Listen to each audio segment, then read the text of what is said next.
Sumainyo ang Panginoon. At sumainyo rin. Ang mabuting balita ng Panginoon ayon kay San Juan. Papuri sa iyo, Panginoon. Noong panahong iyon, sinabi ni Jesus sa kanyang mga alagad, "Huwag kayong mabalisa. Manalig kayo sa Diyos at manalig din kayo sa akin. Sa bahay ng aking Ama ay maraming silid. Kung hindi gayon, sinabi ko na sana sa inyo. At paroroon ako upang ipaghanda ko kayo ng matitirhan. Kapag naroroon na ako at naipaghanda na kayo ng matitirhan, babalik ako at isasama kayo sa kinaroroonan ko. At alam na ninyo ang daan patungo sa pupuntahan ko." Sinabi sa kanya ni Tomas, "Panginoon, hindi po namin alam kung saan kayo pupunta. Paano namin malalaman ang daan?" Sumagot si Jesus, "Ako ang daan, ang katotohanan at ang buhay. Walang makapupunta sa Ama kundi sa pamamagitan ko." Ang mabuting balita ng Panginoon. Pinupuri ka namin, Panginoong Hesukristo. Isang magandang umaga sa inyo po lahat. Ngayon po ay ang misang ito ay pagdiriwang at pag-aalay ng panalangin para sa lahat ng mga yumaong Kristiyano, para sa lahat ng mga mahal natin sa buhay, mga kakilala natin, mga namatay, na ngayon ay higit na nangangailangan ng panalangin.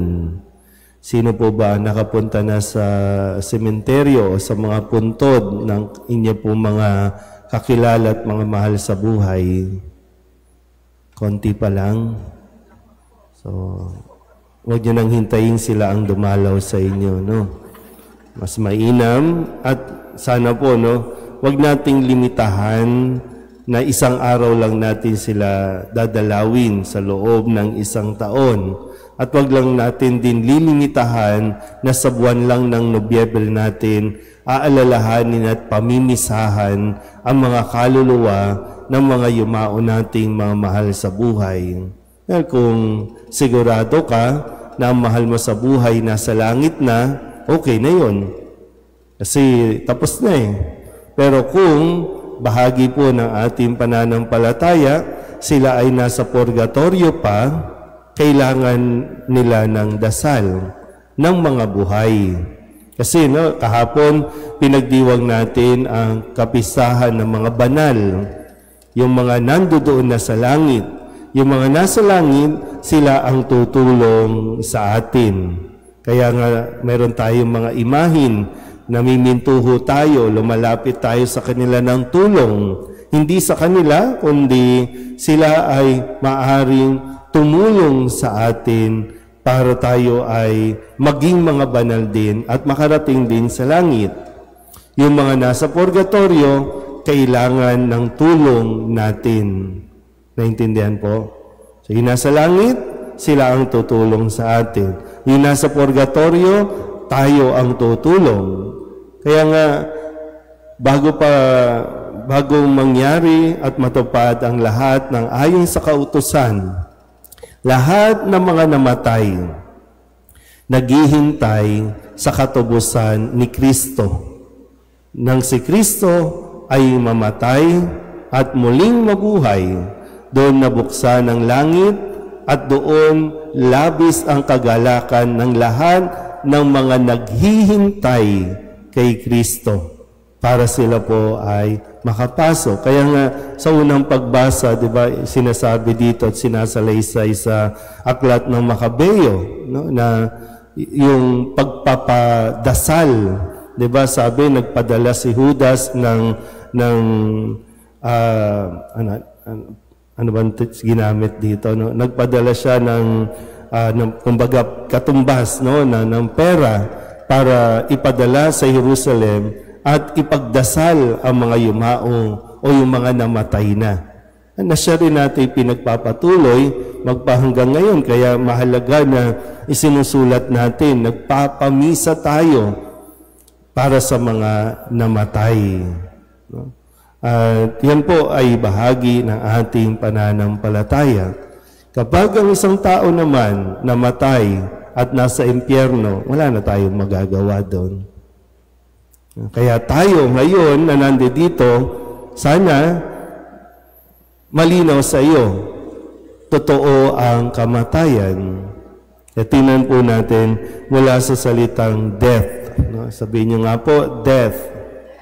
Spell death, D-E-A-T-H.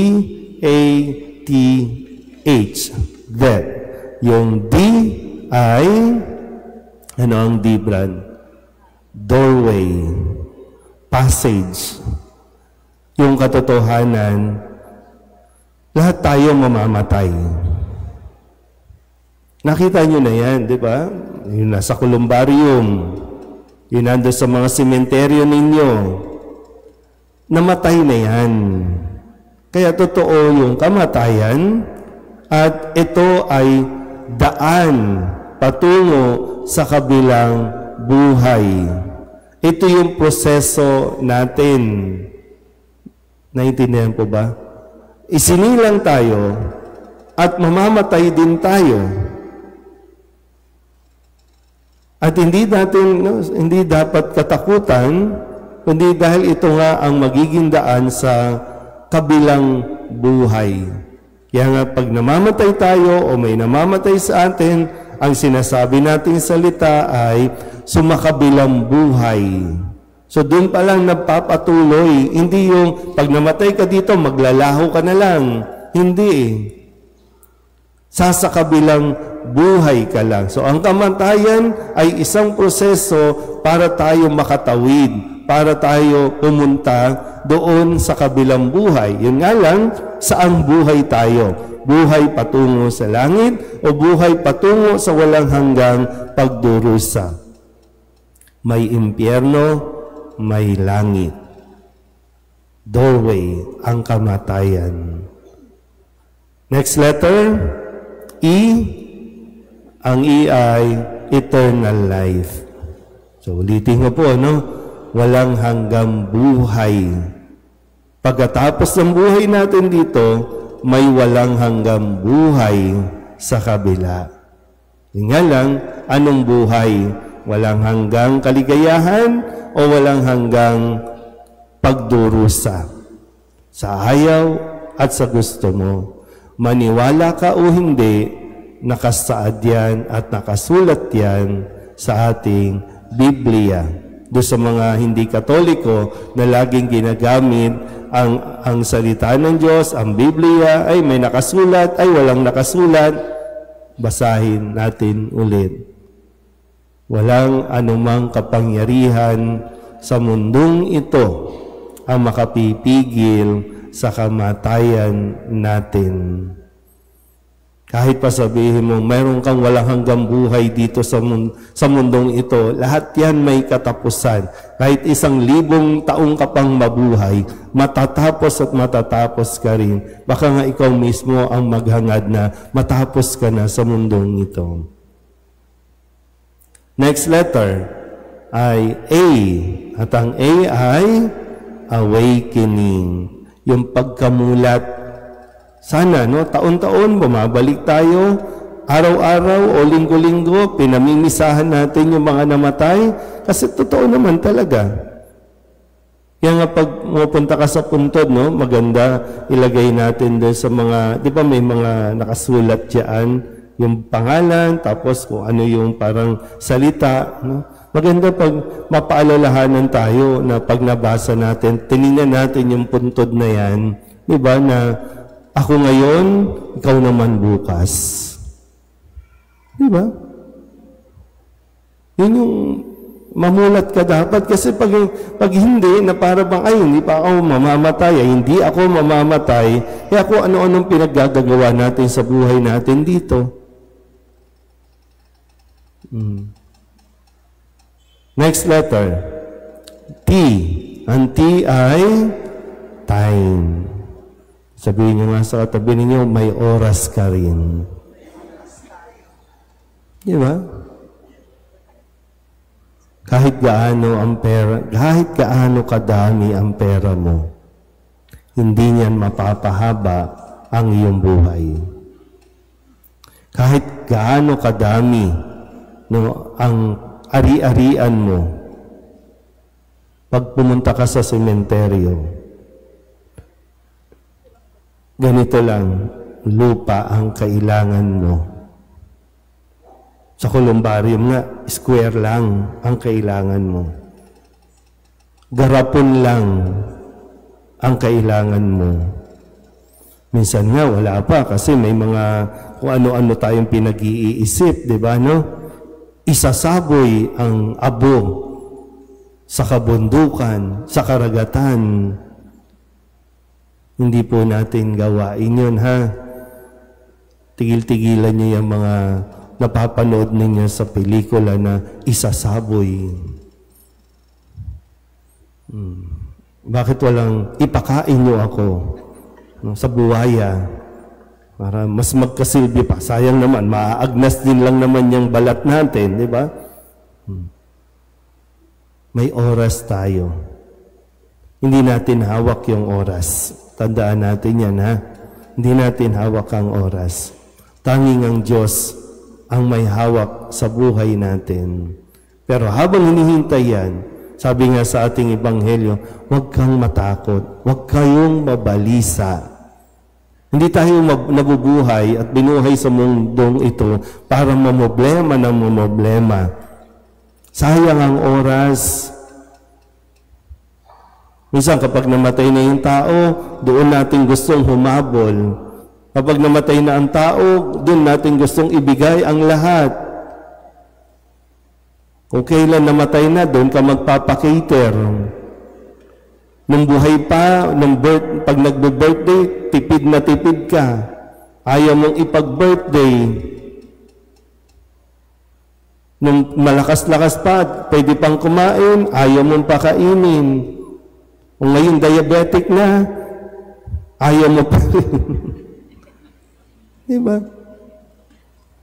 Minsan yung mga kadramahan din natin, kung kailan namatay, doon ang dami mong gustong sabihin mabubuti.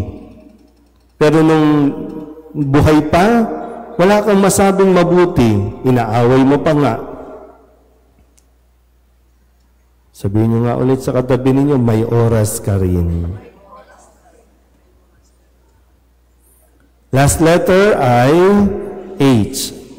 Humility. Kung gusto nating makapunta sa langit, magpakumbaba tayo. Di ba? Sabi nga, ang napapakababa, itataas.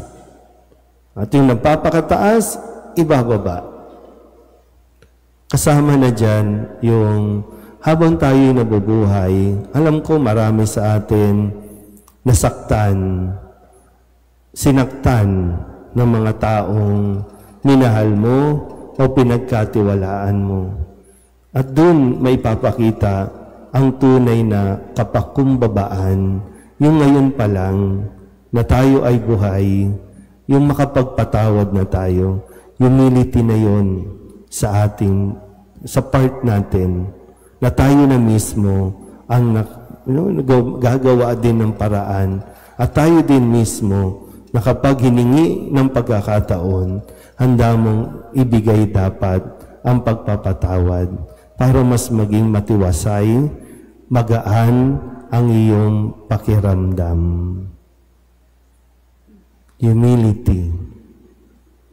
At nawa, sa pagdiriwang natin ito at sa patuloy natin na pagdalaw sa mga puntod ng mga yumaon natin sa buhay, ma-realize natin ang katotohanan tungkol sa kamatayan. Handaan niyo po, hindi ito parusa. Ito ay daan patungo sa piling ng Diyos sa kaharian. Amen?